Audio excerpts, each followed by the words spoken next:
So I'm Christopher Alexander. I'm a poet, performer, and artist. Would you like to share how life is for a transgender non-binary artist working in the field of the performing arts in your country of residency? And what is the public opinion on transgender non-binary bodies working in the fields of performing arts and entertainment in your country of residency?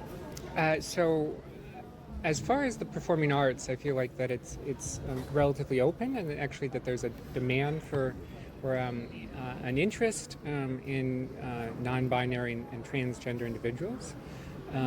So, but I'm both a performing artist and a writer, but also a researcher, and it's really in the field of research and the academic field that I think there's much more resistance or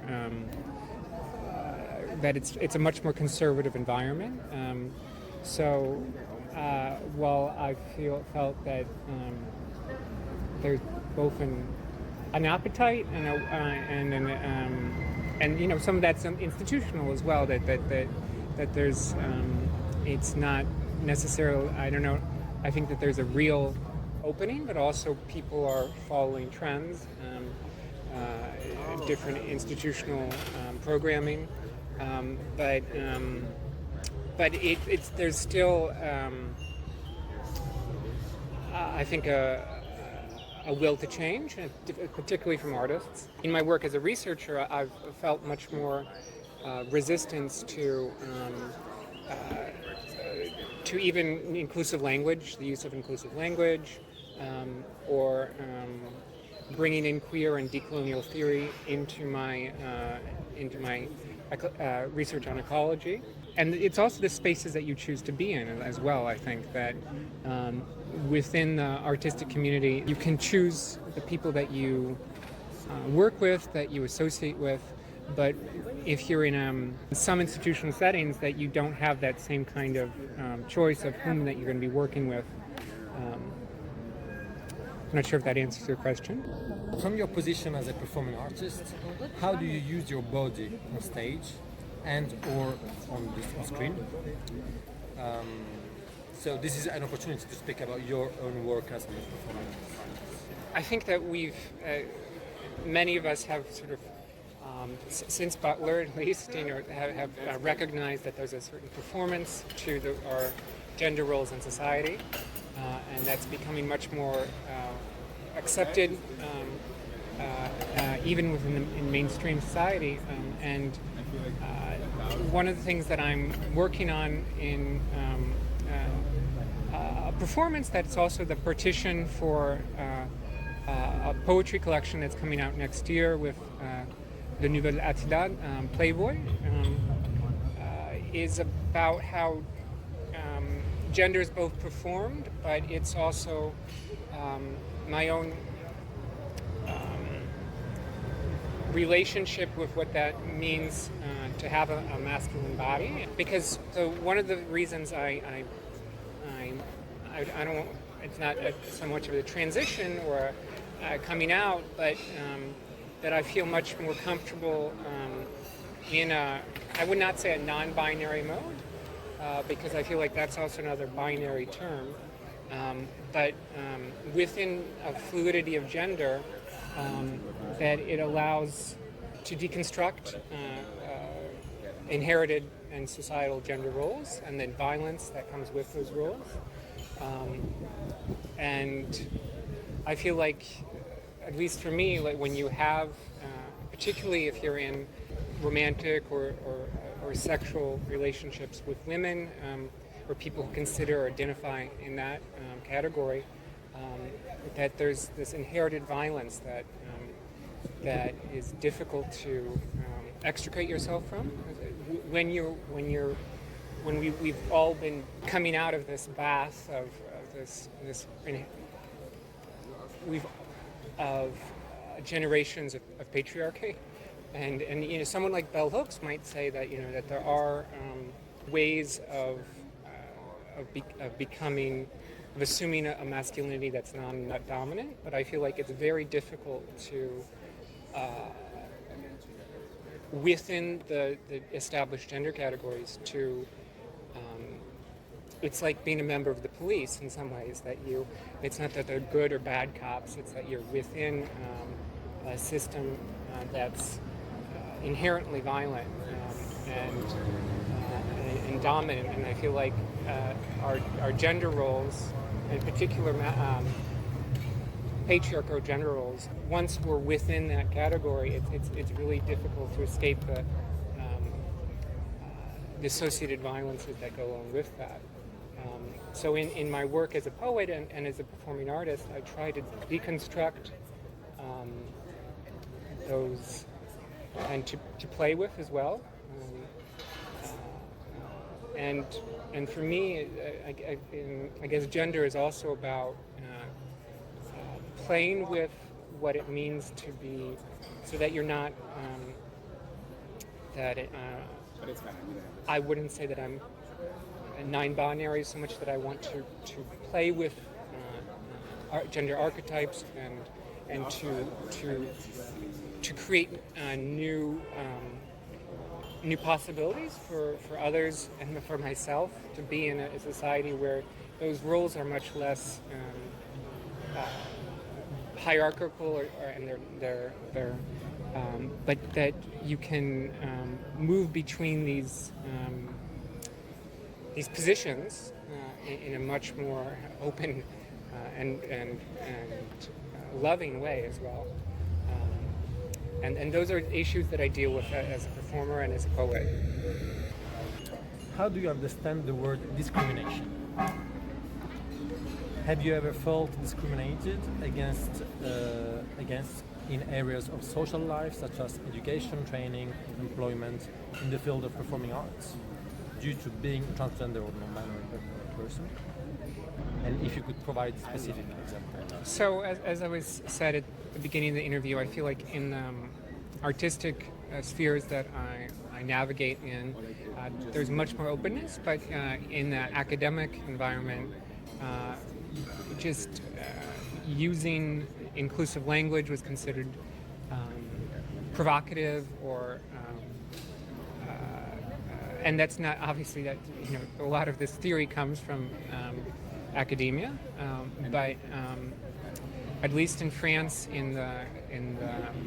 with the advisor I was working with, it was a source of conflict, and also what I considered the necessity of bringing in queer and decolonial theory to a doctoral project on ecology was considered not pertinent, and it led me to end up leaving the university, and this also caused me a lot of visa issues here, which after a year I've been sort of sorting out. So that there were real consequences for these both personal and political disagreements. I don't think I've experienced much discrimination, but in the, if I was assaulted physically or once in Marseille, and that's not a lot. I mean, but just since I changed the way I dress and the way I look. Discrimination in general is when you're rejecting someone for either a set of beliefs or their orientation, sexual, or the way that they.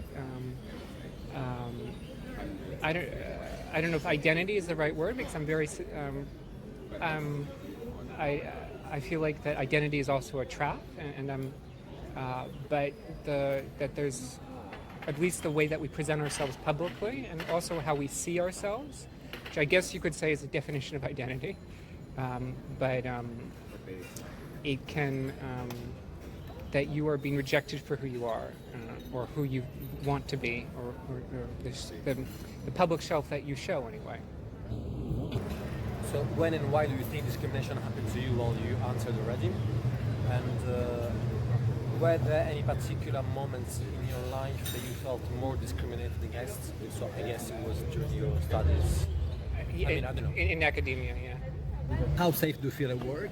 The rehearsal studios, the stage, the settings, and when? Do you have specific needs or necessities that you would like to share? within the performative arts world? So I guess as I said, a lot of as independent artist and but also performance is something that's come a little more later. I mean, I began working. I come from poetry, but also from artistic research, and performance has come out of that. But in a lot of the different artistic spheres that I have navigated, and it's always been with people that I felt comfortable and safe around. So the collective I founded in Paris, or the collective of artists I joined in Marseille, have both been safe spaces for me, and it's also spaces that I think personally I feel much more safe in, either environments where there are queer or women, but it's very different if you have to, like if you're in an office or where there are people who you're working with that are not that you do not choose to associate with yourself. But I've been lucky enough to be able to choose my colleagues. When do you feel in danger? Well, you already kind of answered that. At work, have you ever experienced physical and verbal violence, assaults, or other kinds of harassment?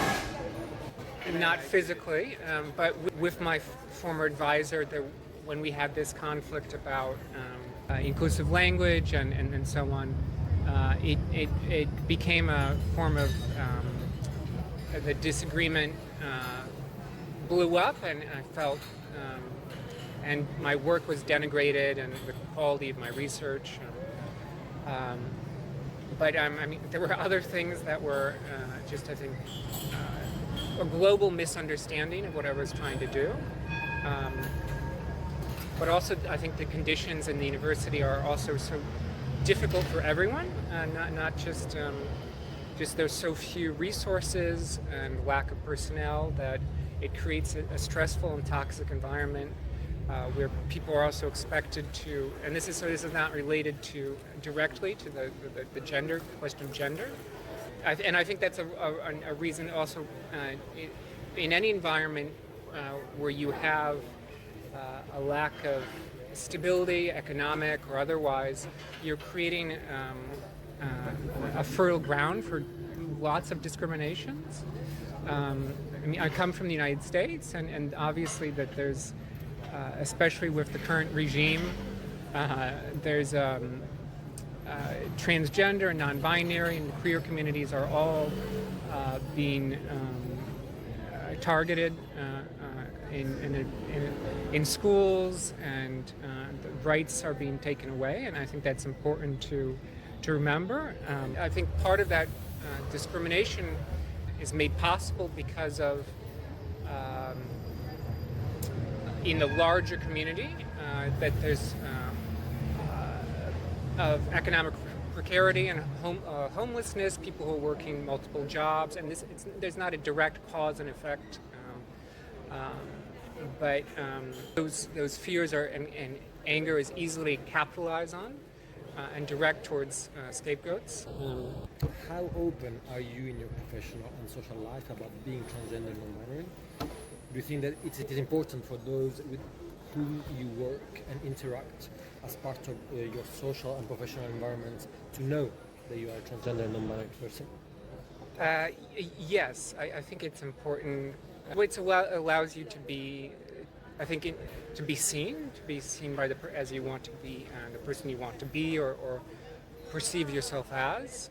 And I certainly, after this experience with academia, and made me realize I can no longer pursue that research there, and I have to find other spaces and where it's supported and welcomed. Considering that society interprets the process of gender affirmation through a before and after, in your experience, did you perceive a change in the behavior of others when you started socializing with a different gender?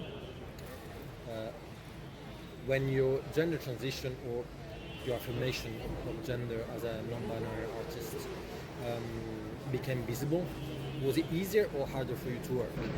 For me, it made me feel more comfortable in the way that I relate to others socially and professionally.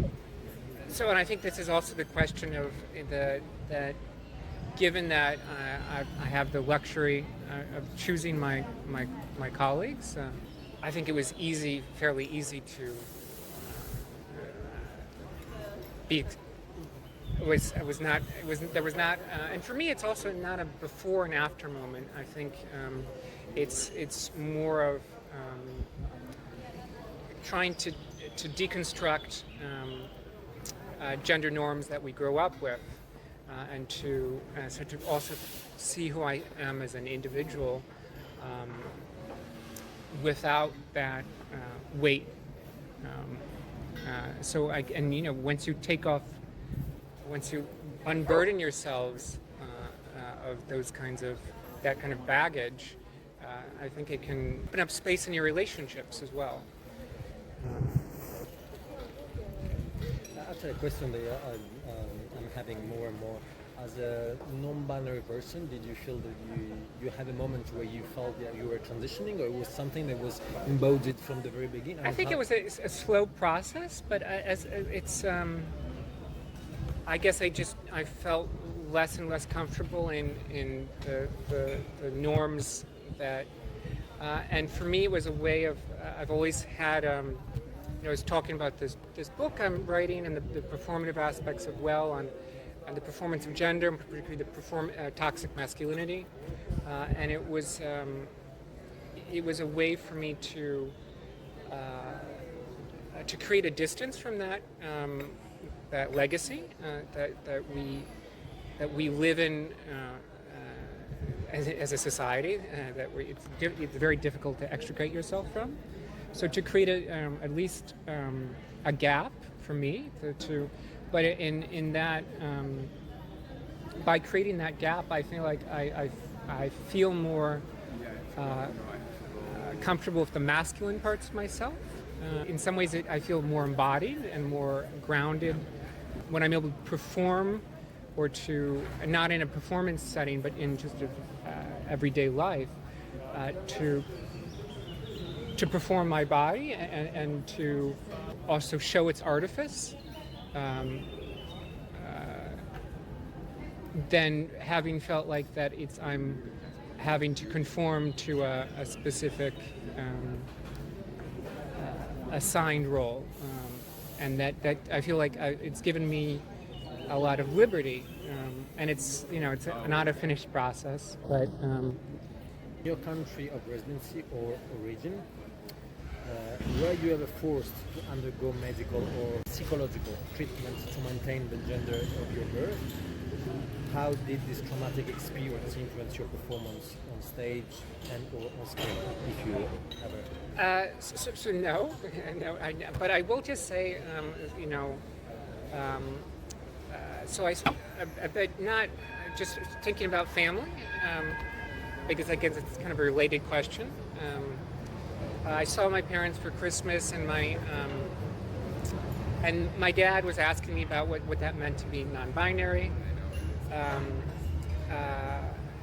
And it was sort of interesting because in the conversation then when we were talking about this, my mom, just in the moments prior to asking the question, was talking about a colleague at work who was being harassed by a group of anonymous men who were, I guess, targeting women in power, positions of power, or academia, and fortunately she had not had that experience.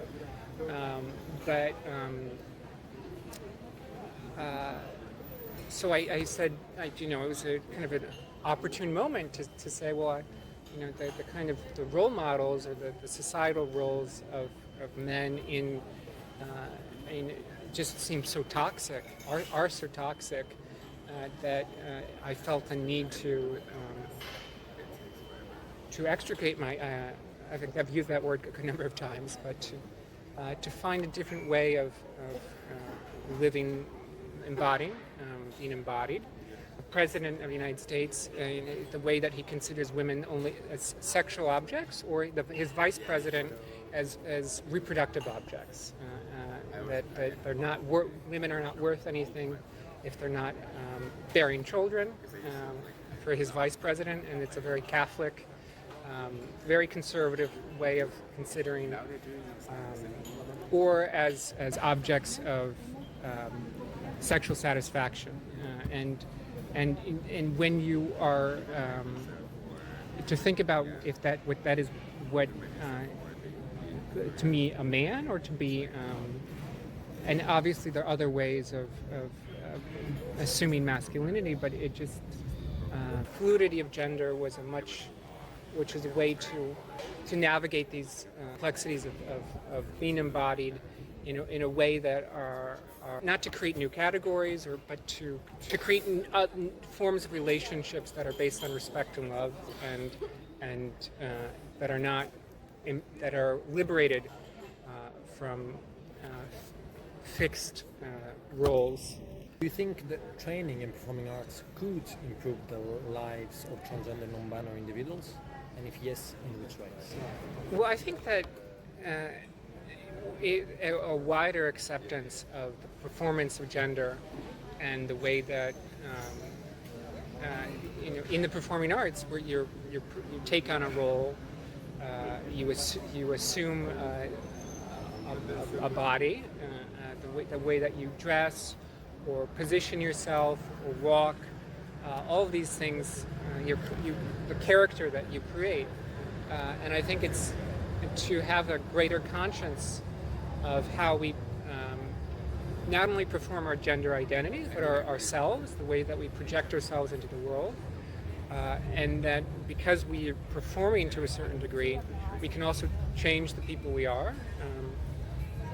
I think that can have a very positive impact, and a liberatory one to escape specific categories. What changes are necessary to take place in the field of performing arts to create environments that are safe and accessible to transgender non-binary artists and individuals? I'm not sure. For me, at least, I feel like I'm somewhat of an outsider to this, because performance is becoming a larger part of my repertoire. But so I don't know about institutionally or in different companies. But I feel like I'm not sure. I'm not sure. Only if you wish to speak about your current life, if you can go back to your childhood and recall when and how did you discover your transgender identity, what message would you like to share with other performers or individuals who are about to begin their gender transition process and their acceptance of non-binary identity? Well, I guess I mentioned that I had this sort of, I guess, kind of a coming out to my parents, and it was received very well. But I think I've always felt lucky to have and this is, I think, not true for many individuals, kind of unconditional acceptance. But even in the small ways that I think when I was maybe 6, I wanted it was not necessarily a relationship with my body, but just I wanted a pink bicycle, and it had little pom-poms on the handles. It was a very feminine or girly bike. After I insisted that this is the bike I wanted, my parents got it, and I think maybe I think not just you asked about performing arts, but in terms of society in general, the kind of changes that we need are where it seems like an anodyne gesture, but to be accepted in our bodies, or the way that we or even choices that are so colored, by gender, and to be able to make choices not based on what is considered appropriate for boys and girls, but on our own personal internal compass. Oh my God. I think that's what's Oh my needed, God. and but I was lucky to come from a very positive, open environment. Thank you very much.